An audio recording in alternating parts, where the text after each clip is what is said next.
Alright guys, this is game 2 at Lock and Load, the Masters qualifier that started on the first day.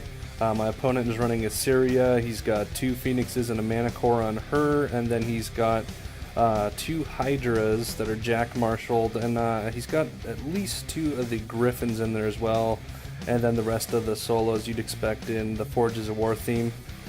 As you can see, I am deployed with my battle engines to the left flank there. I wanted to utilize their speed to shut my opponent out of his own objective and really put a lot of pressure on that side. And then the rest of my army, which is going to be the slower elements, can go ahead and try and make the way up to my own objective since it's closer. And then Malikov is on the left too, kind of randomly, I guess, to just deal with any warjacks over there since he's kind of independent from Butcher. And here you can see I've unpacked my army. My battle engines went up the left side. I got a couple of the rough terrain templates out to try and stop his jacks from moving up. Winter Guard are next to Butcher to help protect him from any shooting, and the Kodiak on the left with Malikov has moved up a little bit too. And now we're going into my opponent's first turn. And you can see he's moved his jacks up onto the hill there, trying to get the defense bonus. He's got a little bit of stuff headed to his own flag, but really most everything went in the direction of the majority of my army. We trade a little bit of fire here. I think he kills some of the Winter Guard, but outside of that, not a whole lot has happened. And here we've traded some more shots. I've put some shots into the Griffin on the right there with the Winter Guard. Templates go down from the unpainted gun carriage. The painted gun carriage goes ahead and hooves the Phoenix on the left there, knocks him down and knocks him back, getting him further away from the objective, and the Grolar moves in to try and get on that objective. Basically just kind of getting ready because I see all his warjacks clumped up there for Butcher to charge in and hopefully just kill everything. It's kind of risky, but that was my thought there, was he's got everything bunched up and I've got Butcher3.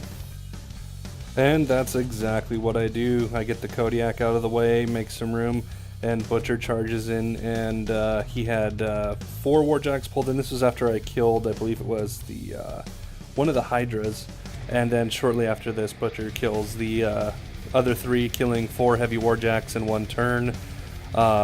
Just make it for a really fun, exciting time. And Issyria is right there behind them, so she's in a really dangerous spot for the next turn. However, I am not in the best spot myself because that feat turn took a long time, and I'm down to about 10 minutes left on my clock, maybe even less. And what he's doing with his solos now is knocking back, knocking down Butcher, and preventing me from getting in there and charging Issyria and killing her off.